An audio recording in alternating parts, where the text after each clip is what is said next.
ঢাকার একটি প্রাইভেট চাকরিজীবী আজাদ বহুদিন পর ছুটি পেয়ে গ্রামে এলো সে। আর সেই যেতেই বিয়ের বাঁধনে জড়ালো তাহমিনার সঙ্গে। কিন্তু মাত্র ১ সপ্তাহ পরেই দায়িত্ব তাকে টেনে নিল আবার শহরে। সেই থেকে দুজনের দিন কেটে যায় শুধু অপেক্ষায়। আজাদ ছুটি পাওয়ার অপেক্ষায়, তাহমিনা তার প্রিয় মানুষটির ফিরে আসার অপেক্ষায়। অবশেষে ছুটি মিলল। আজাদ ঠিক করল আজই বাড়ি ফিরবে। তাহমিনার জন্য কিনল একটি লাল জামদানি শাড়ি। খবর পেয়ে আনন্দ আর লজ্জায় ভরে ওঠে তাহমিনা। সকাল থেকেই সে ঘর সাজায়, নিজেকে সাজায়।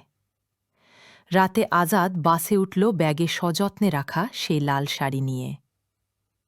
কিন্তু পথেই ঘটে গেল ভয়াবহ বিপর্যয়। একটি বেপরোয়া প্রতিযোগিতা, এক মুহূর্তের ভুল, আর ভয়ঙ্কর দুর্ঘটনায় নিভে গেল আজাদের জীবন। ব্যাগে পড়ে রইল সেই লাল জামদানি, রক্তমাখা, অনাথ, গন্তব্যহীন। এদিকে দুপুর পেরিয়ে সন্ধ্যা, তাহমিনা দাঁড়িয়ে থাকে দরজায়। একটাই প্রশ্ন, কোথায় তুমি আজাদ?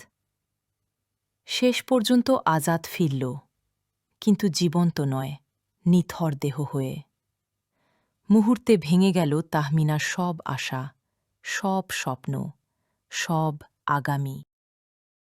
ড্রাইভার ভাই, বেপরোয়া গতি শুধু দুর্ঘটনা নয়, কারো ভালোবাসা, স্বপ্ন আর ভবিষ্যৎকে মুহূর্তে শেষ করে দিতে পারে। আপনার স্টিয়ারিংয়ে আছে অনেকের আশা আর অপেক্ষা। একটু ধীরে চলুন, দায়িত্বশীল হন, তাহলেই আর কোনো তাহমিনার জীবন অন্ধকারে ডুববে না।